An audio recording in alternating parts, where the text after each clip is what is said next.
Thank you, Brenda and Crystal. Good morning. I'm Dale Johannesmeyer. I'm an elder here at Scots Kirk, and on behalf of Pastor Jim Mitchell in the session at Scots Kirk, I'd like to welcome all of you here in person and virtually, and kind of visitors. I just realized who was back there. Welcome to you, the Bush family. We have a lot of announcements in the bulletin.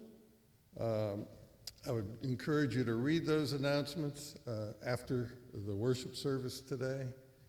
I don't think we have anything we need to specifically call out for everybody, but there's a lot of good information in those announcements. To assist in your preparation for worshiping our awesome God this morning, I would encourage all of you to read the verses that are printed in your bulletin to prepare your hearts and minds to worship today.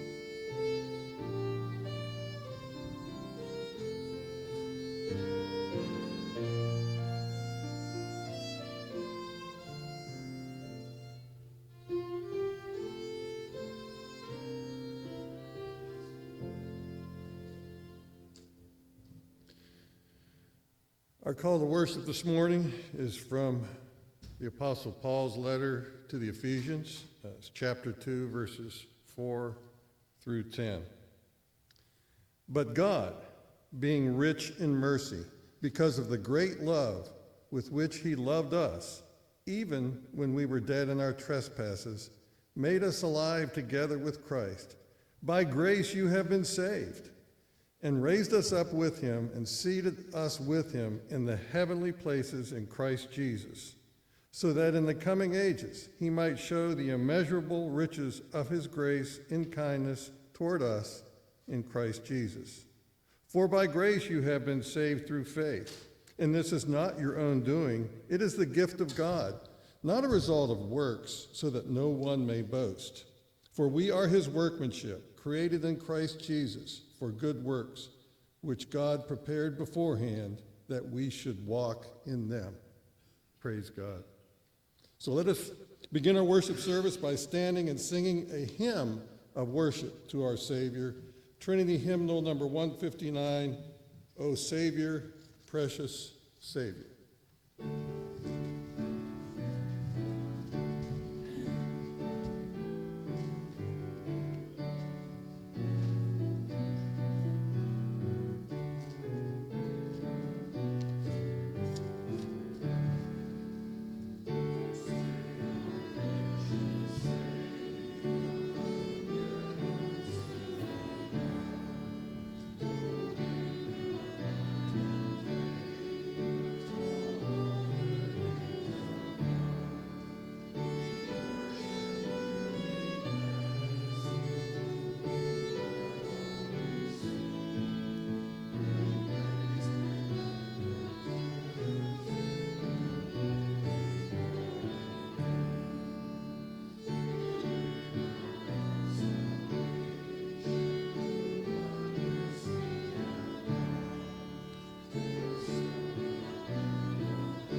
Let us pray. Heavenly Father, precious Son, Holy Spirit, Lord, we come to praise you today. You are the sovereign creator of all that exists. You are omnipotent, omniscient, omnipresent. You are the great I am. And yet, while we were dead in our trespasses, you made us alive in Christ. Through your grace, your unmerited favor, you gave us faith in our salvation through the perfect sacrifice of our Lord and Savior, Jesus Christ. So we ask your presence today as we seek to show our thankfulness and to glorify you and praise you. We pray that our offerings, our songs, and our prayers and all of this worship service will be acceptable to you. We ask these things in the name of our glorious Savior, Jesus Christ, who taught his disciples to pray, saying, Our Father, who art in heaven, hallowed be thy name. Thy kingdom come, thy will be done, on earth as it is in heaven.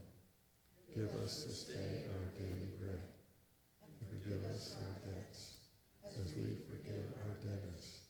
And lead us not into temptation, but deliver us from evil.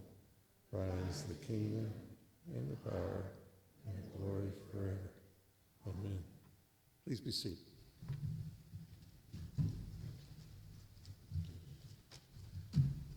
For our confession of sin this morning, we will use from the book of Romans, chapter 5, verses 6 through 8. We will use those verses responsively,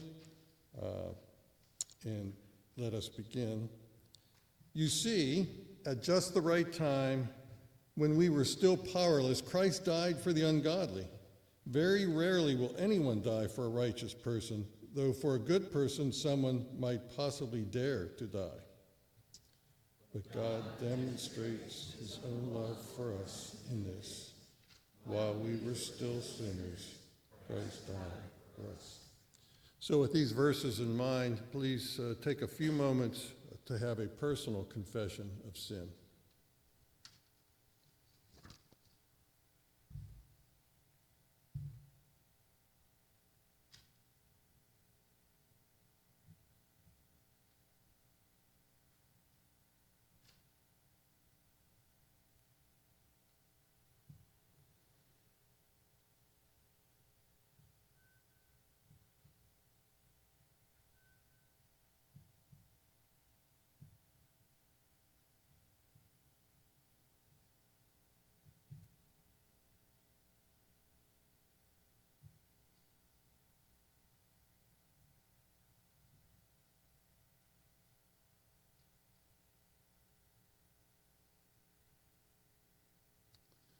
For our assurance of pardon this morning, I will read from the letter to the Galatians from the Apostle Paul, chapter 2, verse 20.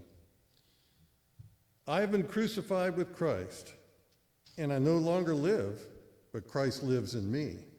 The life I now live in the body, I live by faith in the Son of God, who loved me and gave himself for me. Please stand then for our confession of faith, which is from the Heidelberg Catechism. Question 84, I will read the question and we will read the response together. How is the kingdom of heaven opened and closed by the preaching of the gospel? According to the command of Christ, the kingdom of heaven is open and is proclaimed, and others testify to each and every believer that God has really forgiven all their sins for the sake of Christ's merits, as often as they by true faith accept the promise of the gospel. The kingdom of heaven is closed when it is proclaimed and testified to all believers, hypocrites, that the wrath of God and eternal condemnation rest on them as long as they do not repent. According to this testimony of the gospel, God will judge both in this life and in the life to come. Please be seated.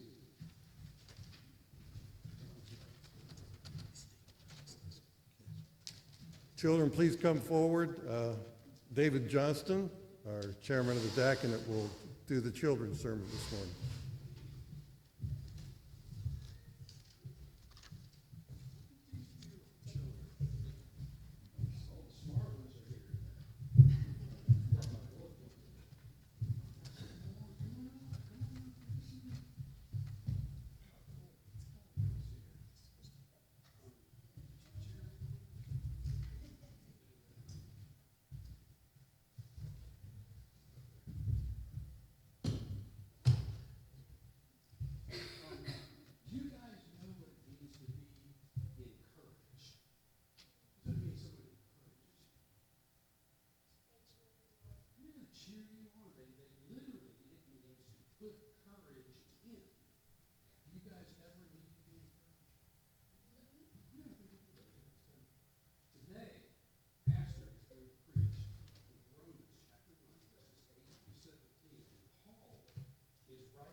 Thank you, David.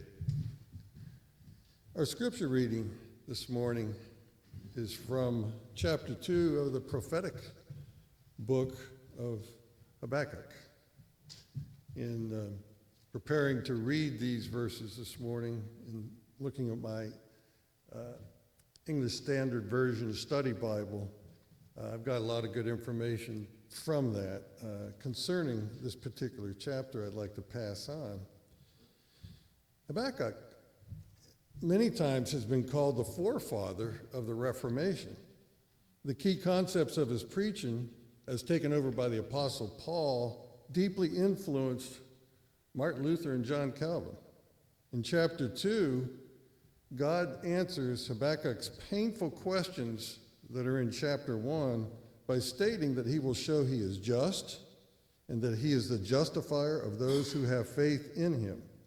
The final outcome of history will be worship of the one holy and just King. In the meantime, God calls on his people to live through persevering faith. Hear the word of God. I will take my stand at my watchpost and station myself on the tower and look out to see what he will say to me and what I will answer concerning my complaint. And the Lord answered me, write the vision, make it plain on tablets, so he may run who reads it. For still the vision awaits its appointed time. It hastens to the end. It will not lie. If it seems slow, wait for it. It will surely come. It will not delay. Behold, his soul is puffed up. It is not upright within him, but the righteous shall live by his faith. Moreover, wine is a traitor, an arrogant man who is never at rest. His greed is as wide as Sheol. Like death, he has never enough. He gathers for himself all nations and collects as his own all peoples. Shall not all these take up their taunt against him with scoffing and riddles for him, and say, woe to him who heaps up what is not his own? For how long? and loads himself with pledges. Will not your debtors suddenly arise, and those awake who will make you tremble?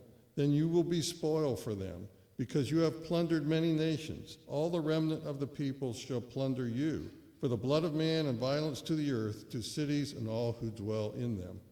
Woe to him who gets evil gain for his house, to set his nest high, to be safe from the reach of harm. You have devised shame for your house by cutting off many peoples. You have forfeited your life. For the stone will cry out from the wall, and the beam from the woodwork respond. Woe to him who builds a town with blood and founds a city on iniquity. Behold, it is not from the Lord of hosts that peoples labor merely for fire, and nations weary themselves for nothing. For the earth will be filled with the knowledge of the glory of the Lord as the waters cover the sea. Woe to him who makes his neighbors drink. You pour out your wrath and make them drunk in order to gaze at their nakedness. You will have your fill of shame instead of glory. Drink yourself and show your uncircumcision. The cup in the Lord's right hand will come around to you, and utter shame will come upon your glory. The violence done to Lebanon will overwhelm you, as will the destruction of the beast that terrified them. For the blood of man and violence to the earth, to cities and all who dwell in them. What profit is an idol when its maker has shaped it? A metal image, a teacher of lies? For its maker trusts in his own creation when he makes speechless idols. Woe to him who says to a wooden thing, awake, to a silent stone, arise. Can this teach? Behold, it is overlaid with gold and silver, and there is no breath at all in it. But the Lord is in his holy temple, that all the earth keeps silence before him. The grass withers, the flower fades, but the word of our God will stand forever. Amen.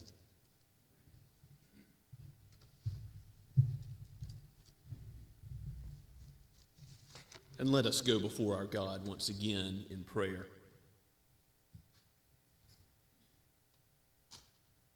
O Lord, our Lord, how majestic is your name in all the earth. You are holy, holy, holy. Let us be still and know that you are God, the living and true God.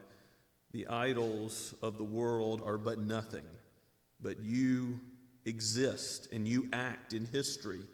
You have sent your Son to become a human being and to live a righteous life for us, to die the death we deserve to die for us on the cross. Lord, we give you praise that you have sent your Spirit to regenerate and save and sanctify and ultimately glorify all your people.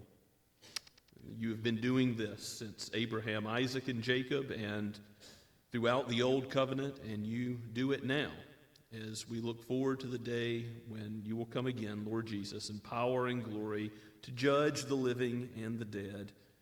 We know that you are faithful. Your mercies are new every morning. You have given us the gospel. You have given us the truth. You have proclaimed it to all the nations, and yet you have given us this task, this calling, to continue to proclaim it until you come again in judgment. Lord, bring in all those who are your sheep. Use your gospel to change us, to transform us, to make us more and more like you. O Holy Spirit, give us the wisdom to discern the truth of your word, to understand it as it really is, your holy word, and not the word of man. We pray, Lord, not only for ourselves, but for all the church. We thank you for your kingdom in Somerville, for all those Bible-believing churches that proclaim your word this morning. May your sheep receive it. We pray especially for our brothers and sisters in Shem Creek, and ask, Lord, that you would open up opportunities to plant other gospel-believing, Christ-honoring churches in this area of the Low Country. We thank you for the Associate Reformed Presbyterian Church, for the presbytery of Catawba Presbytery. Lord, give us faithfulness to your word in what we do as a connectional body. We pray for our denomination as well, that you would have us not add to or subtract from your word, but be bold in proclaiming it. And Lord, would you bless the use of your word amongst your people to the ends of the earth. We pray for the retreat for the youth that is in September. We ask, Lord, that you would be with Speaker Mackie Smith as he proclaims your word to teenagers. And we pray that you would bear much fruit and bind those who attend in Christian fellowship more and more for the praise of your great name. Lord, we pray for parents who seek to raise children, the nurture and admonition of you. May it be so. Give them wisdom as they seek to teach the whole counsel of your word to these young ones. Father, we thank you for those who are committed in the church to assisting in the raising of these souls precious to you in the truth. Father, we thank you for the various gifts you give to your people, for those who teach, for those who show hospitality and reach out, for those who have the gift of explaining the word in evangelism and showing deeds of love and mercy and displaying hospitality. Lord, let us be a witness to our neighbors of the light of your holiness, the light of your love in Christ, who is the light of the world, that he has come, that he has given his life to save sinners. Lord, we are those who have found the bread of life by your prior action. We love others because you first loved us. So as those who have received much, let us love you and give this same gospel of unmerited favor to the world. And Lord, let those who are your sheep be called and be justified and be sanctified in the truth. We pray that it would honor your great name, that the gospel at work amongst us would continue to multiply and go forth. Lord, we ask this knowing that you care for all of our needs. We lift up those who are sick or ill amongst us, those who are shut in and unable to be here, those who are traveling. We know that if we go here or there, it is only by your will, because you are sovereign. You are over all the affairs of men. We lift up those who lead in the world, knowing that they are under your sovereign control. We lift up kings and presidents and the Congress. We lift up national and local leaders, our governor. Father, we pray that you would give wisdom, true wisdom, to those who are in such positions of power, that they would submit to your word and rule justly. We ask, Father, that you would be merciful to us as a nation, that you would be merciful to your church. In your wrath against sin, remember mercy toward your people. We look to you, knowing that you will sustain us, you will guide us all the way home until the knowledge of you covers the earth as the waters cover the seas, that one day that will be the state of affairs, that all things will be made new and all things will be made right because of the work of you, O Lord Jesus. But until that day, make us as pilgrims going to a better land, who dwell in a foreign land, yes, Lord, with our citizenship in heaven with you. We thank you so much for that. Be with those who are ministering in contexts where they struggle with loneliness. We think of missionaries who go to foreign lands and give up so much. We pray for the hospital in Sahiwal, Pakistan, for the Ackermans and their leadership, for the doctors and nurses. Give them the courage to continue to minister the gospel to many Muslims in that land. We pray, Lord, that your gospel would continue to multiply through the Associate Reformed Presbyterian Church in Pakistan. And Lord, we pray for the work in Spain, for Bridge Europe. We thank you, Father, for those who recently went to Germany on short-term missions, and we pray that you would raise up in the ARP Church many who would go and likewise follow the call to proclaim your gospel to the world in medium or long-term missions as well. We pray from our own number that you would raise up those who might do so. We pray for our intern, Don Walker, as he continues to minister amongst us. Lord, bless him and his family. We ask all these things, knowing that you are good and you do good for your people. You guide and direct our steps by your word as a light to our path, a lamp to our feet. We thank you, Father, so much for that, for your goodness revealed in it, for your mercy and grace revealed in it, for your righteousness and how you justly justify sinners and lead us all the way home. We pray all this in the name of our Savior and King, the Lord Jesus himself. Amen.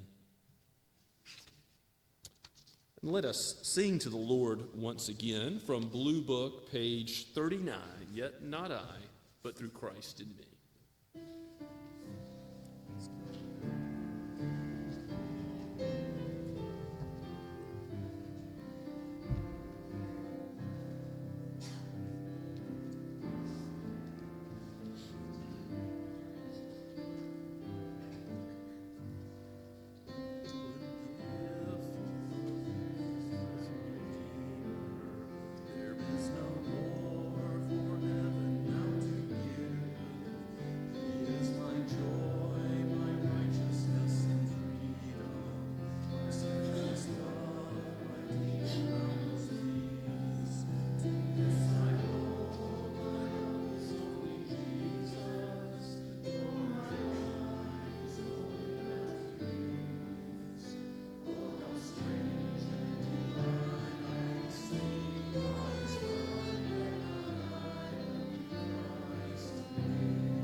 You may be seated.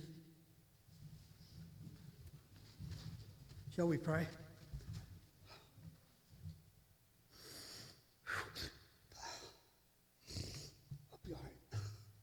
Oh, Lord God, I thank you so much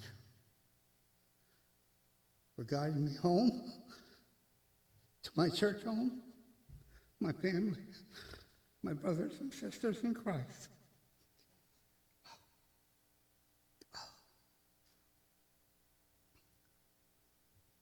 I thank you for the leaders that we have in this church, for Pastor Tim, Elder Dale, Elder Herb, Elder John, Elder Barry, and Elder Joel. Thank you for the Sunday school teachers, for children. Thank you for this offering that we're about to receive. And I pray this in the indescribable unbelievable, unimaginable name of the Lord Jesus Christ. Amen.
Please take your Bibles and turn with me to Romans chapter 1, our second message in the series on Paul's epistle to the Romans.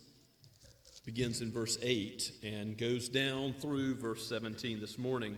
If you don't have a Bible and would like to use one, we have some in the ESV version that are under that bulletin board right in the back of the church. Be happy for you to use it today or to take it home with you as our gift if you don't yet have a copy of the Scriptures.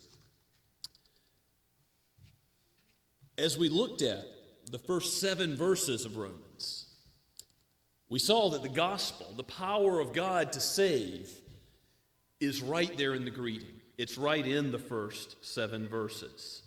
And that continues to be Paul's theme as he talks about his desire to visit the church in Rome in our section of the Scripture today.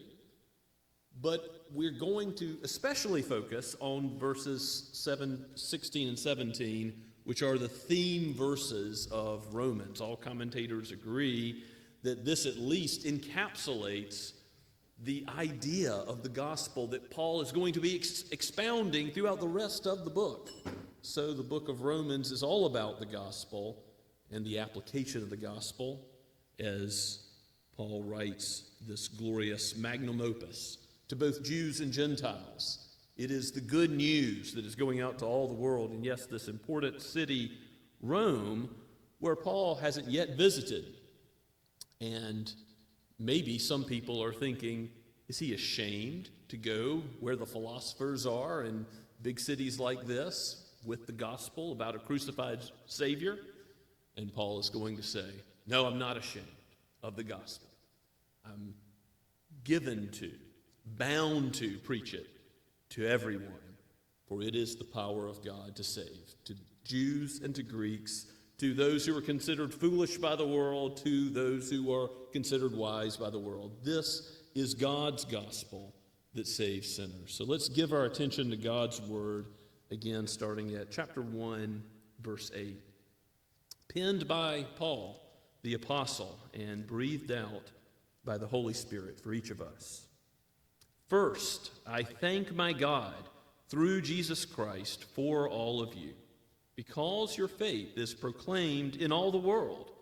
For God is my witness, whom I serve with my spirit in the gospel of his Son, that without ceasing I mention you always in my prayers, asking that somehow, by God's will, I may now at last succeed in coming to you. For I long to see you, that I may impart to you some spiritual gift to strengthen you. That is, that we may be mutually encouraged by each other's faith, both yours and mine. I do not want you to be unaware, brothers, that I have often intended to come to you, but thus far have been prevented, in order that I may reap some harvest among you as well as among the rest of the Gentiles. I am under obligation, both to Greeks and to barbarians, both to wise and to the foolish. So I am eager to preach the gospel to you who are in Rome. For I am not ashamed of the gospel, for it is the power of God for salvation to everyone who believes, to the Jew first, and also to the Greek. For in it the righteousness of God is revealed from faith for faith, as it is written, the righteous shall live by faith. Let's pray and ask God's help. O Holy Spirit, it is your glorious task to open the eyes of our heart to rightly perceive your word.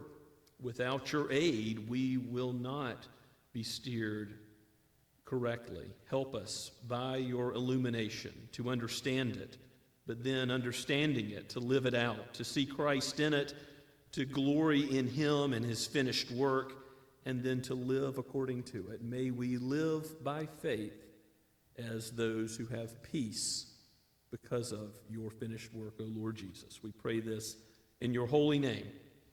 Amen. So the gospel that Paul preaches, he has already proclaimed in his greeting, and now he says he thanks God for his activity in those who are in the church in Rome. And that shows his view of salvation, where God is sovereign, because he's thanking God for what people are doing. If you think about that for a second, that's really profound. That's true of many thanksgiving sections that are in Paul's epistles. You can compare this to 1 Corinthians or Philippians. It's a typical transition. After Paul gives his greeting, he says, Paul the apostle, to this church, grace and peace. And he's begun his letter with the concepts of the gospel. He now thanks God for what he's doing in the church in Rome. First, I thank my God through Jesus Christ for all of you. He knows the gospel that he's proclaiming is already at work in Rome. He didn't have to start that church for it to be God's church, for it to be the same gospel God has entrusted him to proclaim. He is thanking God specifically, at the end of verse 8, you see, for a faith that is being proclaimed in all the world. And it is going throughout all the known world, all the Roman Empire. Of course, to this day, we continue to seek to proclaim the gospel to every nation, tongue, and tribe, to the last man, woman, boy, girl. But it is true that the gospel confined to Israel in the Old Covenant, and a few Gentiles brought in here and there. Yes, you have Jonah, you have Rahab, you have other Gentiles that are brought into the truth, but they're really drawn to Israel for the most part in the Old Covenant. But now the gospel is going out to all the known world and is being proclaimed, and Paul is joying in that. He is rejoicing in that. It is not something he's competing with, but he is glad wherever Christ is preached, and he thanks God for that proclamation in verse 8. And then you see that Paul actually calls on God as his witness. He swears a lawful oath as he asks for this statement of truth to be prominent in the minds of those that are receiving this letter in Rome. He says, "For God is my witness, whom I serve with my spirit in the gospel of his Son." Remember back in verse 3 that this is the gospel concerning the Son, the Lord Jesus Christ. It's all about him. The Old Testament pointed forward to him, and this gospel is about what he did to save. The gospel is about the Son. It's his gospel. It belongs to him, and it is the case that Paul serves in his spirit the Lord Jesus. Because what does he have to defend as an apostle? That Jesus met him on the road to Damascus. That he really did have his life turned upside down. He's no longer persecuting Christians. He's no longer living the way he used to live as Saul of Tarsus. He is changed and now is serving Christ as he has called him to be his ambassador. So he swears so that, yes, Jesus says, let your yes be yes and your no, no in the Sermon on the Mount, because there were many who were rashly swearing by the gold of the temple and all sorts of other things. But there are many ways you can lawfully take an oath or a vow. And if you search the Scriptures, you see many examples of that. The Westminster Confession of Faith, chapter 22, details with footnotes all those occasions. And Paul is doing just such a thing here. When a couple, a husband and a wife, take marriage vows, that's an example of a lawful vow. Church membership vows, leaders, pastors, elders, deacons who vow to serve the Lord in those offices take lawful oaths and vows. So Paul is saying, God is my witness. I'm telling the truth. I'm serving him. I'm not living the way I once was. And here's what I'm praying about. Not only do I thank God for the gospel being at work already in Rome, here's the petitions I make. The Apostle Paul is telling us about his prayer life. He says, I, without ceasing, mention you always in my prayers, asking that somehow by God's will I may now at last succeed in coming to you. I mentioned this in passing last week, that Paul has intended to visit Rome to preach there, to preach the gospel. He will visit Rome eventually as a prisoner, and then again as a prisoner who is martyred and killed. So he knows that his travel plans, his intent to reach Rome is ultimately in God's hands, and he said, by God's will, I may at last succeed in coming to you, in verse 10. He knows what James says in James chapter 4. You can turn there if you like. James has a famous section where he talks about the will of God in travel plans. So what do you know? As Paul is thinking about how God is sovereign over his travel and his intent to come to Rome, think about James chapter 4, I'll start at verse 13 and read down to verse 17. James says, come now, you who say, today or tomorrow we will go to such and such a town and spend a year there and trade and make a profit. Yet you do not know what tomorrow will bring. What is your life? For you are a mist that appears for a little time and then vanishes. Instead, you ought to say, if the Lord wills, we will live and do this or that. As it is, you boast in your arrogance. All such boasting is evil. So whoever knows the right thing to do and fails to do it, for him it is sin. So what is the right thing to do when you make travel plans? To say, Lord willing, I will go here or there. That's just what Paul does. In fact, we should always at least think conceptually, whenever we make any plan whatsoever, if the Lord wills, we'll proceed in the way that we think he's calling us to go. Paul says he's without ceasing praying for these believers, Gentiles and Jews in Rome. Now it is true that scholars argue about which group was predominant. We see that he addresses both Jewish concerns and Jews specifically in the book of Romans, and also Gentile concerns and Gentiles specifically in the book. But here I do think there's a clue that perhaps Gentiles predominate in the two groups that scholars debate about, which one was larger in Rome. He says in verse 11, for I long to see you that I may impart some spiritual gift, and that is that we may be mutually encouraged by each other's faith, both yours and mine. I do not want you to be unaware, brothers, that I have often intended to come to you, but thus far I've been prevented, in order that I may reap some harvest among you as well as among the rest of the Gentiles. And there's the clue.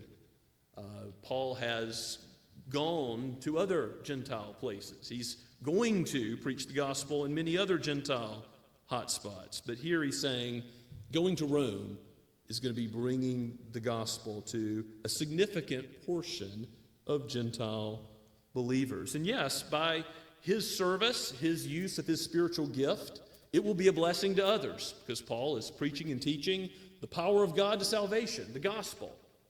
But notice that he's also going to be blessed, going to be mutually encouraged by the faith of others. He says, your faith and my faith, God's power at work in other believers is going to encourage Paul. And that's just what you should expect when you are serving God and his church and you're using your spiritual gifts that he's given you, not just to pastors and elders and deacons, but to every member of the church. When you're using your spiritual gifts and you're exercising faith, you're in God's word and you're encouraging other believers with it, you're praying for other believers, that gives a mutual encouragement, a mutual comfort in the power of the gospel that is at work. So Paul says that we ought to expect, even as he himself is encouraged in his duty to preach the gospel. You see that in verse 14. Paul says, I'm under obligation both to Greeks and barbarians, okay, both Gentile categories, both to the wise and to the foolish. Because what is a barbarian? The unlearned, the uncultured, those who are not as learned as he is, as a Roman citizen, as those who are privileged in Rome, referred to as Greeks. Now remember what Paul said to the Corinthian church, that the gospel makes foolish the wisdom of the world. In the preparation for worship, I put from the first chapter of Corinthians that, the Jews demand signs, the Greeks seek wisdom, but we preach Christ crucified. And what does Paul say about that to both Jews and Greeks? He says, well, to Jews, that's a stumbling block, and it's folly to the Gentiles, because what did they think about a crucified Savior? It makes no sense. It's a Savior who received the death penalty. This is what you're going to glory in and joy in and proclaim. But Paul says, to those who are called, both Jews and Greeks, Christ, the power of God and the wisdom of God. For the foolishness of God is wiser than men.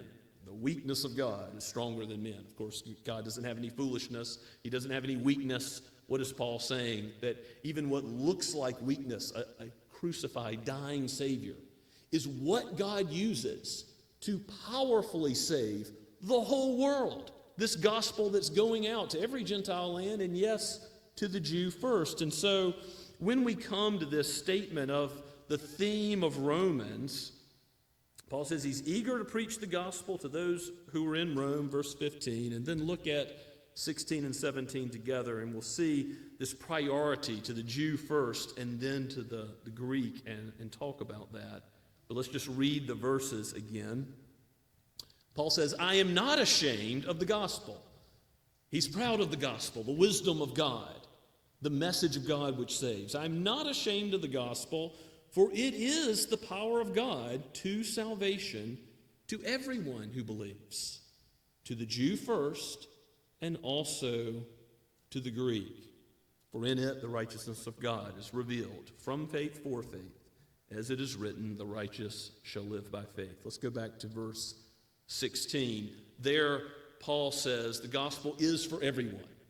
The gospel is for the Jew and for the Gentile, whether learned or unlearned, cultured or uncultured. The gospel's for all neighborhoods, right? The gospel isn't just to win over other people who are like us, same socioeconomic status, same interests, same hobbies. No, the gospel is for good neighborhoods and bad neighborhoods. The gospel is for all sorts of people, and we as a church must be committed to that. The gospel is the power of God to save first the Jew. How is that true in redemptive history? God gave his gospel to Abraham, Isaac, and Jacob, the 12 tribes, and the people of Israel, and again drew in some Gentiles along the way as the new covenant was foreshadowed. But the gospel goes to the Jews in God's plan of redemption first. And you also see that in how Jesus preaches first to who? The lost sheep of Israel. You see Paul's own pattern that he goes to a new city or town. He goes first to the synagogue, and then he goes from there.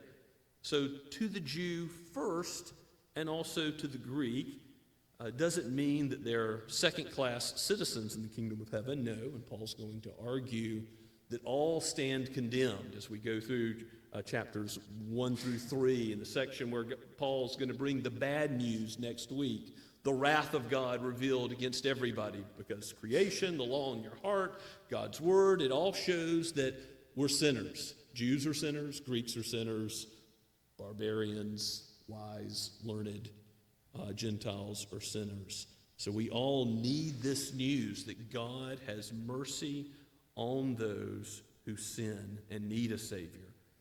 But it does go to the Greeks. It goes to all these people who may have considered themselves without hope in the world, those who are despised by the world, the foolish. And Paul says the gospel reveals the righteousness of God in verse 17. That's really surprising if you think about it, because if you or I were writing verse 17, how would we write it? Maybe the gospel reveals the mercy of God, the love of God, the grace of God, and all that's true. The gospel does reveal those wonderful attributes of God, but it reveals the righteousness of God. You know, Martin Luther had a real problem with this as he's reading Romans and thinking about, what does God's righteousness mean for me as a monk? It means condemnation. It means I don't live up to the perfect standards of God's holiness. In him is light, and in him dwells no darkness at all. He is morally pure, and Martin Luther understood, I'm not. And so the righteousness of God in some ways is what seems like it emphasizes the bad news. Now again, in verse 18, the very next verse, Paul is going to say the wrath of God is revealed against all ungodliness, unrighteousness of men.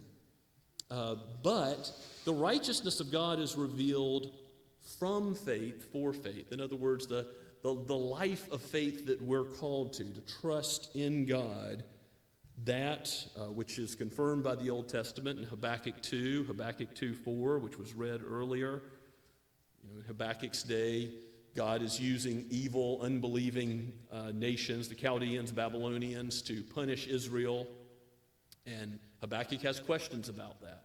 But he says the righteous will live by faith. The righteous will respond and trust in God with a life of faith.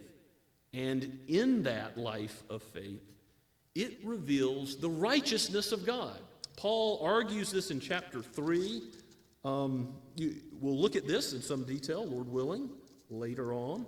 But he does say in chapter 3 that God is the just justifier of sinners. In verses 21 through 26, you'll see that the justifier of the one who has faith in Jesus is also just. Verse 26. God shows his righteousness in that he doesn't just overlook sin. In all of the Old Covenant with Abraham and Isaac and Jacob and David and others who will be spoken of in the book of Romans, how does God forgive their sins? By the Messiah that they trusted in and looked forward to. The same way that we look back at his finished work.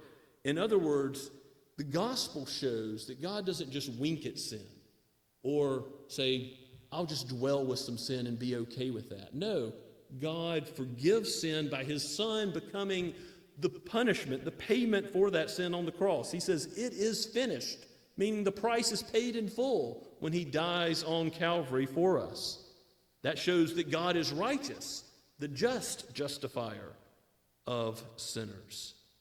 And yes, he's merciful in not giving us what we deserve, in giving us instead a salvation that comes from without ourselves, as Paul says in Philippians chapter 3, a righteousness that is not our own. We're saved by the gospel because our faith in God ultimately gives us the righteousness of Christ, his perfect life, his death, and then he, in the steps of our life where we have faith in him, more and more transforms us to to walk in his righteous ways. One application of this text that I don't want to miss, that is essential, is that the power of the gospel for the church in Rome, in Somerville, in every land, is found in God's word and the proclamation, the preaching of the good news about Jesus. We can't be given to gimmicks, the latest church growth theories.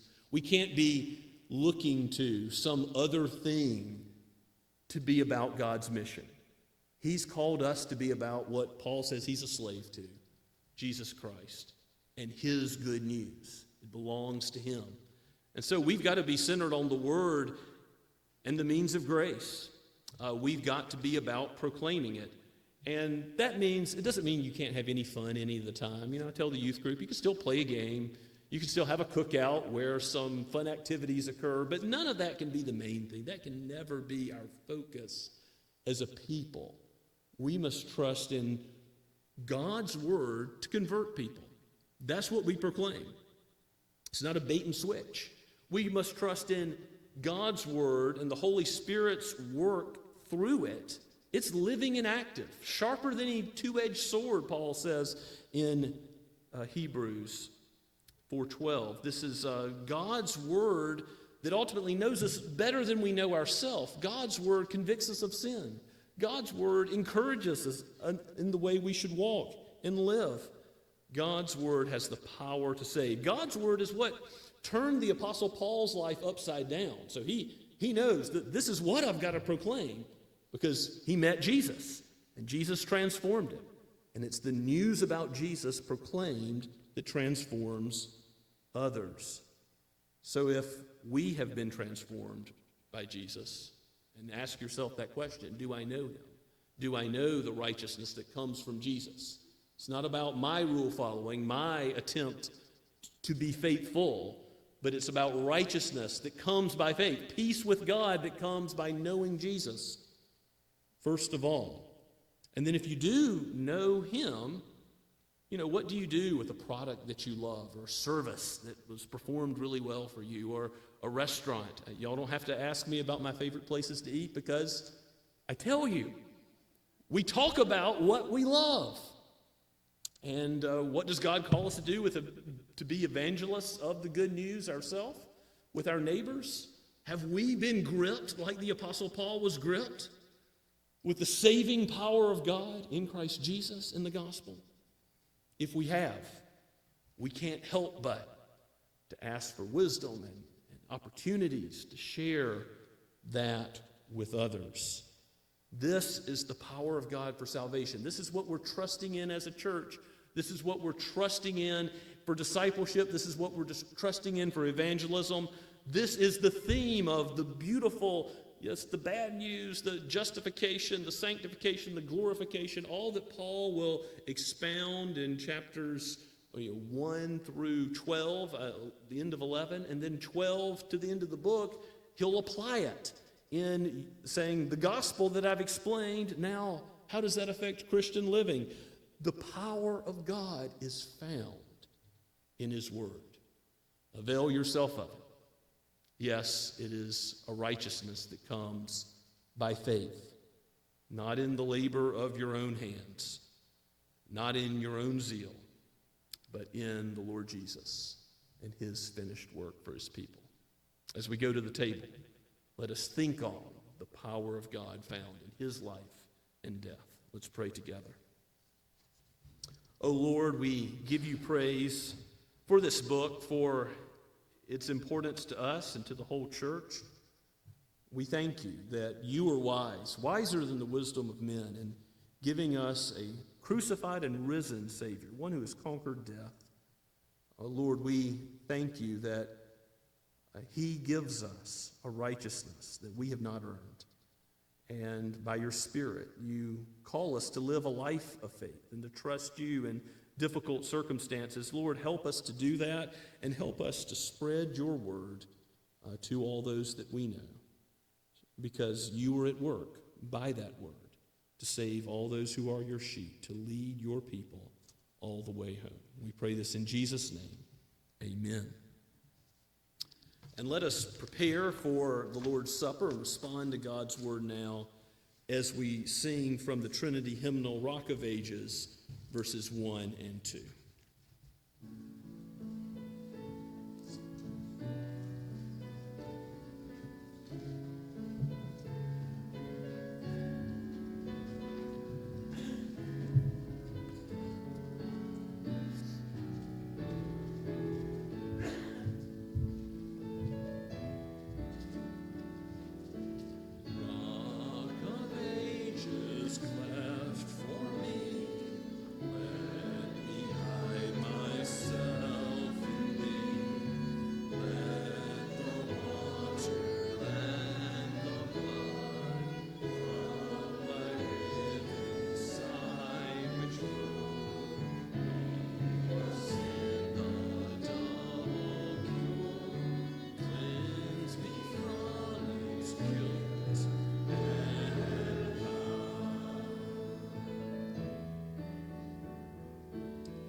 Please be seated.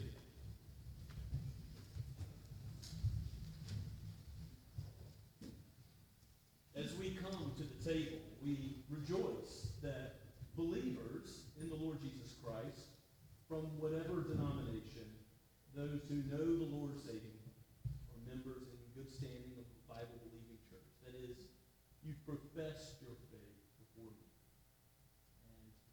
And if that describes you, we know that we can rejoice in celebrating the Lord's Supper with you. God's kingdom is not belonging to this denomination. It belongs to all those who know the Lord Jesus in all the world. And yes, the preaching of God's word opens and shuts the doors of the kingdom of heaven, as we confessed earlier today. How is that true? Well, the preaching of the gospel, for those who repent and believe, they can know, be assured of the forgiveness of sins. The promises of God are true. That the blood of Christ washes you clean and makes you whole. That the body of Christ broken is for you. That forgiveness is yours. It's signified in a tangible way. It's a spiritual reality. And nevertheless, God calls us to warn those who have not yet trusted in Christ, that if you do not repent, none of these benefits belong to you, and God will judge on the last day. So the gospel is always an open invitation. The Apostle Paul was transformed on the road to Damascus at a time he did not expect. God never can tell somebody that they're without the gospel and will never receive it, because those who do not yet know the Lord Jesus may be altered and changed at any time by God's power. But if that is where you are today, if you're not yet in Christ, come to Him, trust Him. The gospel invitation is open to all people. It's open to you. See in this supper what God has done in Christ for the forgiveness of sins. I give to you the words of institution from 1 Corinthians chapter 11, verse 23. Paul says, "For what I received from the Lord, that I also delivered to you, that the Lord Jesus, on the night he was betrayed, took bread, and when he had given thanks, he broke it and said, 'This is my body, which is for you. Do this in remembrance of me.' In the same way, also he took the cup after supper, saying, 'This cup is the new covenant in my blood. Do this as often as you drink it in remembrance of me. For as often as you eat this bread and drink the cup, you proclaim the Lord's death until he comes.'" Let's pray together. Father, we give you thanks for this meal, for your wisdom, and seeing our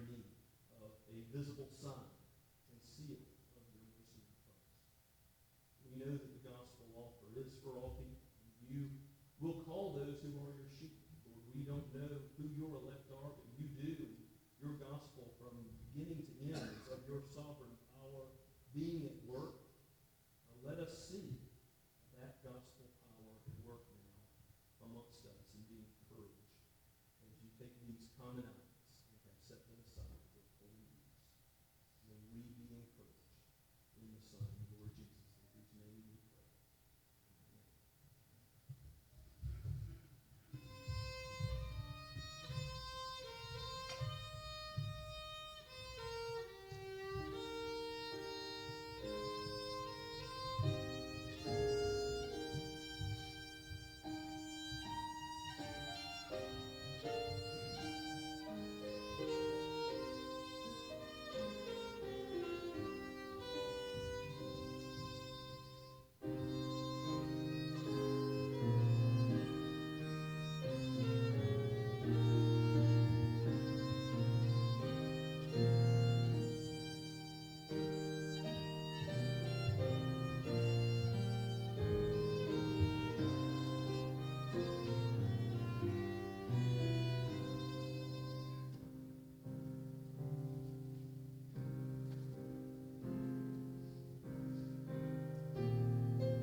Brothers and sisters, if you believe, have faith in the Lord Jesus, that he has lived and died for you, you know the bread of life, eternal life, you know. Eat and rejoice.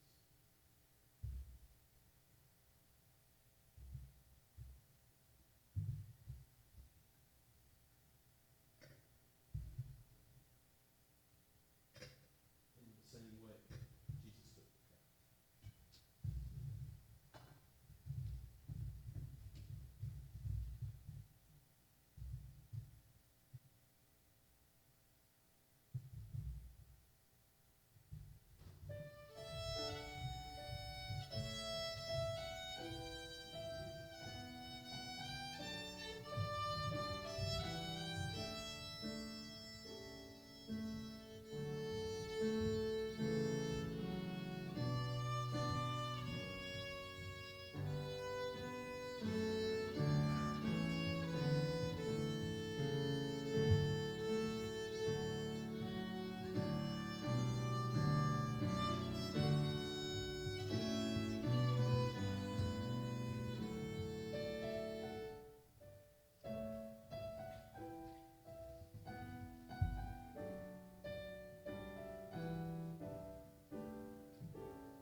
you not see that he has consumed the cup of God's judgment to its very dregs for us to receive the blessing, the cup of God's blessing forever in eternal life, the marriage supper of the Lord?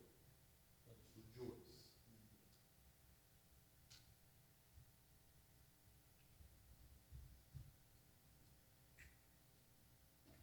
Let us pray together. O gracious Heavenly Father, you are a marvelously wise God, in which you justify sinners while being yourself holy and just and righteous. You have forgiven our sins by sending your Son, your only beloved Son, to live and to die for us. How thankful we are for such a sacrifice, for such love in eternity past. O Father, Son, and Spirit, agreeing to this plan of redemption, to the Jew first, and then also to all people. Lord, let us go forth and speak of this good news, as the shepherds did upon your birth, O Lord Jesus. Let us go into the world proclaiming what you have done for sinners. We pray in your name, O Lord. Amen. Let us sing the final two stanzas of our hymn.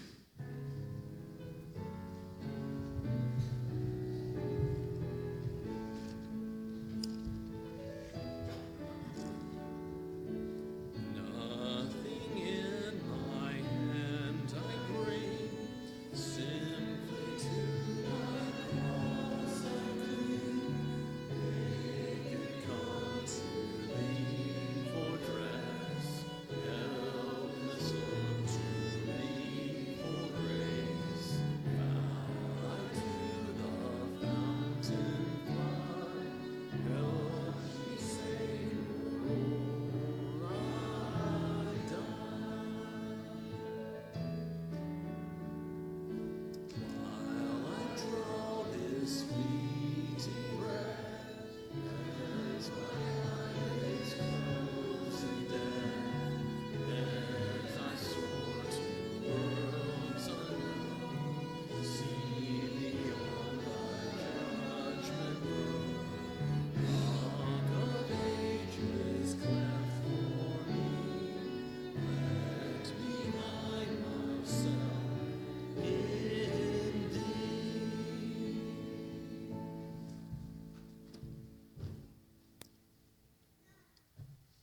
Now to him who is able to keep you from stumbling and to present you blameless before the presence of his glory with great joy, to the only God, our Savior, through Jesus Christ our Lord, be glory, majesty, dominion, and authority before all time, now and forever. Amen and amen.